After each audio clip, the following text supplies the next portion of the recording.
প্রিয় শিক্ষার্থী, আশা করি তোমরা ভালো আছো। আলহামদুলিল্লাহ, আমিও তোমাদের দোয়ায় ভালো আছি। আজকে আমি আমার 158 নম্বর লেকচার শুরু করতে যাচ্ছি। প্রিয় শিক্ষার্থী, আমার 158 নম্বর লেকচার শুরুতে তোমাদের প্রতি আহ্বান, আমার ইউটিউব চ্যানেল প্লার ভিডি চ্যানেলটি সাবস্ক্রাইব করার জন্য। প্লার ভিডি চ্যানেলটি সাবস্ক্রাইব করলে আশা করি তোমরা উপকৃত হবে। প্রিয় শিক্ষার্থী, একাদশ শ্রেণীর পদার্থবিজ্ঞান প্রথম পত্রের আদর্শ গ্যাসের গতিতত্ত্ব অধ্যায় হতে আজকে দুই একটি নতুন টপিকস নিয়ে আলোচনা করব। আজকের টপিকসটা অনেক গুরুত্বপূর্ণ একটা টপিকস। আজকে আমরা প্রথম আলোচনা করব আদর্শ গ্যাসের সমীকরণ। দেখো, আমরা আদর্শ গ্যাসের কয়েকটি সূত্র করেছি। বয়েলের সূত্র, চার্লসের সূত্র, রেনুর সূত্র, এগুলি আমরা বিস্তারিত পূর্বের এপিসোডগুলিতে আলোচনা করছি। দেখো, আমরা জানি যে আদর্শ গ্যাস বয়েল এবং চার্লসের সূত্র মেনে চলে। বয়েল এবং চার্লসের সূত্র যে সকল গ্যাস মেনে চলে সেই সকল গ্যাসকে আমরা আদর্শ গ্যাস হিসেবে কল্পনা করি। বাস্তবে কিন্তু আদর্শ গ্যাস পাওয়া যায় না। আদর্শ গ্যাস একটা কাল্পনিক ধারণা। দেখো, মনে করলাম গ্যাসের চাপ P, আয়তন V, তাপমাত্রা T হলে বয়েলের সূত্র অনুসারে V প্রপোর্শনাল টু 1/P, অর্থাৎ আয়তন চাপের ব্যস্তানুপাতিক, যেখানে T স্থির। এটাকে আমি একদম সমীকরণ দিলাম। চার্লসের সূত্র অনুসারে V প্রপোর্শনাল টু T, অর্থাৎ আয়তন তাপমাত্রার পরম তাপমাত্রার সমানুপাতিক, যে ক্ষেত্রে P স্থির। এটাকে 2 নং সমীকরণ দিলাম। দেখো প্রিয় শিক্ষার্থী, 1 এবং 2 নং সমীকরণকে যদি আমি কম্বাইন করি তাহলে আমরা পাই V প্রপোর্শনাল টু T/P। এই ক্ষেত্রে P এবং T উভয়ই কি হবে? পরিবর্তনশীল হবে। দেখো, আমি সমীকরণটাকে যদি সমানুপাত থেকে সমানে নিয়ে আসি, সেই ক্ষেত্রে V সমান আমাদের লিখতে হবে K * T/P। এই K টা একটি সমানুপাতিক ধ্রুবক। তাহলে এই লাইন থেকে আমরা পরের লাইনে যখন আসবো তখন আমরা লিখব Pv/T = K। এই যে Pv/T = K, এটা আদর্শ গ্যাসের সমীকরণ। আদর্শ গ্যাসের সমীকরণ। দেখো, আমি যদি তাপমাত্রা ভিন্ন ভিন্ন নিই, T1, T2, T3, T4 ইত্যাদি ইত্যাদি তাপমাত্রা নিই, সেই ক্ষেত্রে চাপও কি হয়ে যাবে? ভিন্ন ভিন্ন হয়ে যাবে। P1, P2, P3 ইত্যাদি ইত্যাদি। আয়তনে কি হয়ে যাবে? পরিবর্তিত হয়ে যাবে। V1, V2, V3 ইত্যাদি। সেই ক্ষেত্রে এই এক নং সমীকরণ থেকে আমরা লিখতে পারি P1 * V1/T1 সমান P2 * V2/T2 সমান P3 * V3/T3 সমান ... সমান K। দেখো প্রিয় শিক্ষার্থী, আমরা জানি যে স্থির তাপমাত্রাও চাপে 1 মোল সকল গ্যাসের আয়তন সমান। 1 মোল সকল গ্যাসের আয়তন সমান। এবং আমরা এটাও জানি যে প্রমাণ তাপমাত্রাও চাপে এই আয়তনটা 22.4 লিটার। 22 কত লিটার? 4 লিটার। 22.4 লিটার মানে হচ্ছে 22.4 × 10⁻22.4 × 10⁻³ মিটার কিউব। 10 × 3 22.4 × 10⁻³ কত? 3 মিটার কিউব। অর্থাৎ আমরা বলতে পারতেছি স্থির তাপমাত্রা এবং চাপে সকল গ্যাসে কি থাকে? আয়তন সমান থাকে। এবং সেটি প্রমাণ তাপমাত্রায় বা স্বাভাবিক তাপমাত্রায় সেটা হচ্ছে কত? 22.4 লিটার। 22 কত লিটার? 4 লিটার। তাহলে আমরা বলতে পারি স্থির তাপমাত্রা ও চাপে 1 মোল সকল গ্যাসের আয়তন অপরিবর্তিত থাকার সাথে সাথে 1 মোল সকল গ্যাসের আয়তন অপরিবর্তিত থাকার সাথে সাথে K এর মানও কি হবে? অপরিবর্তিত থাকবে। কারণ এখানে চাপ এবং তাপ তেমনি স্থির। আমরা বলছিলাম স্থির তাপমাত্রাও চাপে, তার মানে তাপ এবং চাপ স্থির। এই তাপ এবং তাপমাত্রা এবং চাপ স্থির থাকার কারণে আয়তন যদি অপরিবর্তিত হয় তাহলে ধ্রুবকও স্বাভাবিক কি থাকবে? অপরিবর্তিত থাকবে। সেই ক্ষেত্রে আমরা K কে R দ্বারা রিপ্লেসমেন্ট করতে পারি। K কে কি দ্বারা রিপ্লেসমেন্ট করতে পারি? R দ্বারা রিপ্লেসমেন্ট করতে পারি। K কে R দ্বারা রিপ্লেসমেন্ট করলে আমরা লিখতে পারি K extends to R, অর্থাৎ এই সমীকরণটা তখন দাঁড়াবে Pv/T = কত? R, বা Pv সমান RT। এই যে Pv সমান RT 2 নম্বর সমীকরণ, এটা হচ্ছে 1 গ্রাম অণু গ্যাসের জন্য আদর্শ গ্যাসের সমীকরণ। কিসের জন্য আদর্শ গ্যাসের সমীকরণ?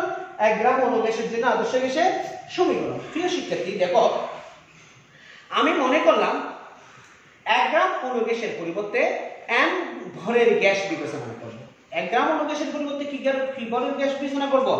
m ভরের যদি গ্যাস বিবেচনা করি, মনে করলাম m ভরের গ্যাসের আয়তন, মনে করি m ভরের গ্যাসের আয়তন মনে করলাম V।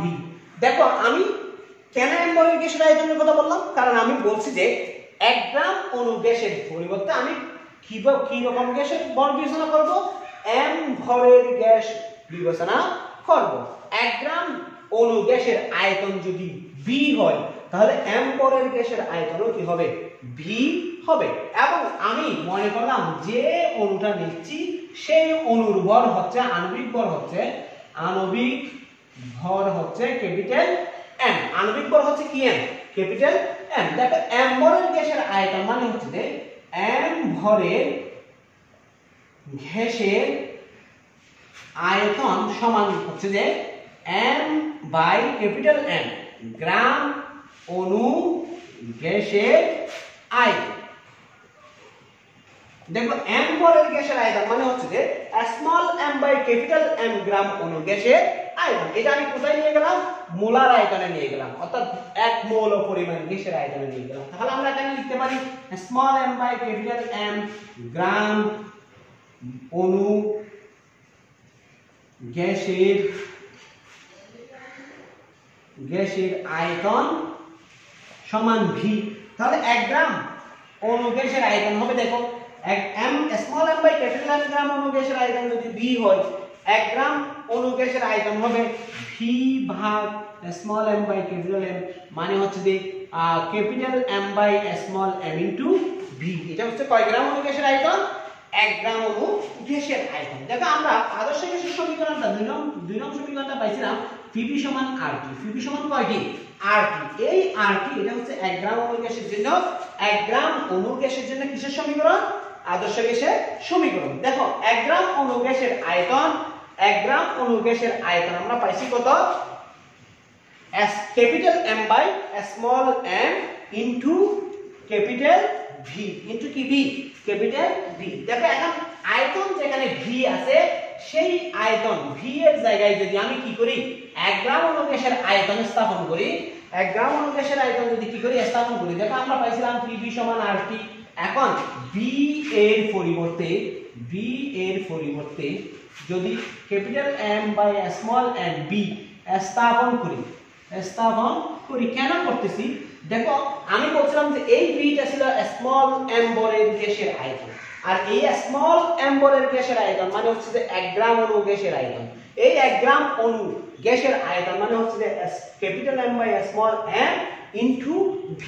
যদি এটা এখানে স্থাপন করি তাহলে আমরা পাবো V into capital M by small m into V সমান RT। এখন দেখো আমি উভয় পাশে small m by capital M দ্বারা যদি গুণ করি তাহলে এখানে পাবো Vb সমান small m by capital M RT। Small m by capital M into কি RT। দেখো প্রিয় শিক্ষার্থী, এটা আমি এত কিছু কষ্ট করে এখানে না এসে ওই যে প্রথমে যে Pv সমান RT লিখছিলাম সেখানেও বসাইতে পারতাম। কেমনে বসাইতে পারতাম? কারণ আমি বলছিলাম যে 1 গ্রাম অণু মানে হচ্ছে যে small m by capital M। 1 gram অণু মানে হচ্ছে যে স্মল m বাই কি M? Capital M। তাহলে এখানে দেখো Pv সমান 1 ইনটু RT। তাহলে আমি Pv সমান small m by capital M into RT এখানেও লিখতে পারতাম। আমি ওভাবে না লিখে বোঝার জন্য এই সিস্টেমটা কি করছি? ফলো করছি। দেখো প্রিয় শিক্ষার্থী, তাহলে আমরা পাইলাম কি Pv সমান small m by capital M into কি RT। এখন দেখো আমরা জানি যে small m by capital M মানে হচ্ছে যে মৌল সংখ্যা। আমি মনে করলাম এই small m by capital M সমান n। Small m by capital M সমান কি? Small m by capital M সমান কি মনে করলাম? n মনে করলাম। অর্থাৎ এখানে একটি মৌলের পরিবর্তে কয়টি মৌল আছে? n সংখ্যক মৌল আছে। তাহলে আমি লিখতে পারি Pv সমান nRT। এটা হচ্ছে আদর্শ গ্যাসের n সংখ্যক মৌলের সমীকরণ। আদর্শ গ্যাসের কি সংখ্যক মৌলের সমীকরণ? n সংখ্যক মৌলের সমীকরণ। এবং এই সমীকরণটা হচ্ছে চার্লস এবং বয়লের সূত্রের সমন্বিত রূপ। চার্লস এবং বয়লের সূত্রের কি রূপ? সমন্বিত রূপ। দেখো প্রিয় শিক্ষার্থী, আশা করি তোমরা আদর্শ গ্যাসের সমীকরণ ভালোভাবে বুঝতে পারছো। এখন আমরা সার্বজনীন গ্যাস ধ্রুবক নিয়ে আলোচনা করব। কি নিয়ে আলোচনা করব? সার্বজনীন গ্যাস ধ্রুবক। সার্বজনীন গ্যাস ধ্রুবক। দেখো প্রিয় শিক্ষার্থী, সার্বজনীন গ্যাস ধ্রুবক বা বিশ্বজনীন গ্যাস ধ্রুবক বা মোলার গ্যাস ধ্রুবক, আবার বলতেছি, এই সার্বজনীন গ্যাস ধ্রুবককে বিশ্বজনীন গ্যাস ধ্রুবক বলা হয়, এই সার্বজনীন গ্যাস ধ্রুবককে মোলার গ্যাস ধ্রুবক বলা হয়, এই সার্বজনীন গ্যাস ধ্রুবককে মৌল ধ্রুবক বলা হয়। দেখো এক মৌল সংখ্যাটা আমি দিচ্ছি, কাইন্ডলি একটু বুঝার চেষ্টা করবা। এক মৌল গুণা গ্যাসের তাপমাত্রা 1 কেলভিন বৃদ্ধি করলে যে পরিমাণ সম্প্রসারণজনিত কাজ হয়, আবার বলতেছি 1 মৌল কোন গ্যাসের তাপমাত্রা 1 কেলভিন বৃদ্ধি করলে যে পরিমাণ 1 কেলভিন বৃদ্ধি করলে যে পরিমাণ সম্প্রসারণ জনিত কাজ সম্পাদন হয়। 1 মৌল কি বললাম, 1 মৌল কোন গ্যাসের তাপমাত্রা 1 কেলভিন বৃদ্ধি করলে যে পরিমাণ সম্প্রসারণ জনিত কাজ সম্পাদিত হয় তাকে সার্বজনীন গ্যাস ধ্রুবক বলে। সম্পাদিত হয় তাকে সার্বজনীন গ্যাস ধ্রুবক বলা হয়। তাকে সার্বজনীন কি বলা হয়? গ্যাস ধ্রুবক বলা হয়। দেখো প্রিয় শিক্ষার্থী, একে ক্যাপিটাল আর দ্বারা প্রকাশ করা হয়, একে কি দ্বারা প্রকাশ করা হয়? ক্যাপিটাল আর দ্বারা প্রকাশ করা হয়। এর একক হচ্ছে জুল পার কেজি পার মোল। জুল পার কেজি কি মোল? পার মোল। এবং আর সমান হচ্ছে 8.31 জুল পার কেজি পার মোল। এটা মনে রাখতে হবে। কি করতে হবে? তোমাকে মুখস্থ মনে রাখতে হবে। আশা করি প্রিয় শিক্ষার্থী তোমরা সার্বজনীন গ্যাস ধ্রুবক কি জিনিস বুঝতে পারছো। আমরা এখন একটা ছোট্ট প্রশ্নের সমাধান করার চেষ্টা করব। দেখো প্রিয় শিক্ষার্থী, এখানে 30 ডিগ্রি সেন্টিগ্রেড তাপমাত্রায় এবং 5 × 10⁵ প্যাসকেল চাপে কোন গ্যাসের আয়তন 100 সেন্টিমিটার কিউব। কত centimetre cube? 100 centimetre cube.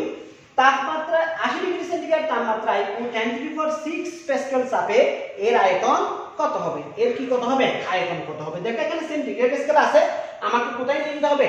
Kelvin স্কেলে রূপান্তর করতে হবে। দেখো এখানে প্রাথমিক তাপমাত্রা বা আদি তাপমাত্রা আমি T সমান লিখলাম, T1 সমান আমরা লিখলাম, আর এখানে কত দিয়ে আছে? 30 ডিগ্রি সেন্টিগ্রেড দিয়ে আছে। এটাকে যদি আমি কেলভিন নিয়ে যাই, 30 + 273 কেলভিন মানে হচ্ছে 303 কেলভিন। আদি আয়তন B1 সমান দিয়ে আছে 100 সেন্টিমিটার কিউব। 100 কত কিউব? Centimetre cube. দেখো প্রিয় শিক্ষার্থী, B সমান দিয়ে আছে 100 সেন্টিমিটার কিউব। এরপর দিয়ে আছে কি? আদি চাপ P1 সমান হচ্ছে 5 × 10⁵ প্যাসকেল। শেষ তাপমাত্রা T2 সমান দিয়ে আছে 80 ডিগ্রি সেন্টিগ্রেড মানে হচ্ছে 80 + 273 কেলভিন। তাহলে আমরা পাবো 8 × 7 = 15 353 কেলভিন। 300 কত কেলভিন পাবো? 53 কেলভিন পাবো। এরপরে শেষ চাপ P2 সমান হচ্ছে 10⁶ প্যাসকেল। 10⁶ কত প্যাসকেল? শেষ আয়তন জানি না, B2 সমান জানি না। দেখো আমরা জানি P1 B1/T1 সমান P2 B2/T2। আমাকে B2 বের করতে হবে। B2 সমান হচ্ছে আমরা লিখব P1 B1/T1 ইনটু P2 দেখো এটা T2 হবে, T2/P2। আশা করি তোমরা বুঝতে পারছো। P1 সমান ছিল 5 × 10⁵, B1 সমান ছিল 100 সেন্টিমিটার। 100 কি সেন্টিমিটার আমি রেখে দিলাম, মিটারে নিলাম না।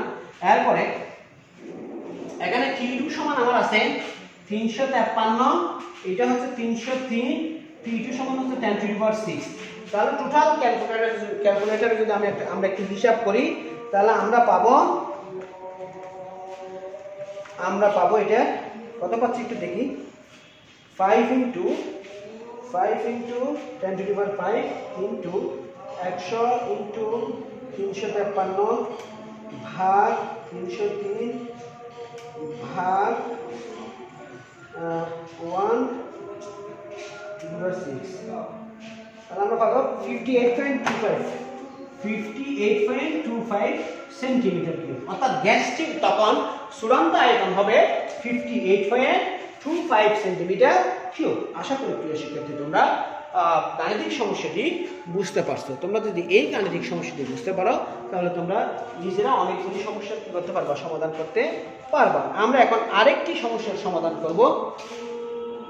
দেখো প্রিয় শিক্ষার্থী, আরেকটি গাণিতিক সমস্যা দেখো। 1.5 × 10⁵ নিউটন পার মিটার স্কয়ার চাপে 40 গ্রাম অক্সিজেনের আয়তন 0.05 মিটার কিউব হলে তাপমাত্রা নির্ণয় করো। কি নির্ণয় করো? তাপমাত্রা নির্ণয় করো। দেখো এখানে কি কি দিয়ে আছে?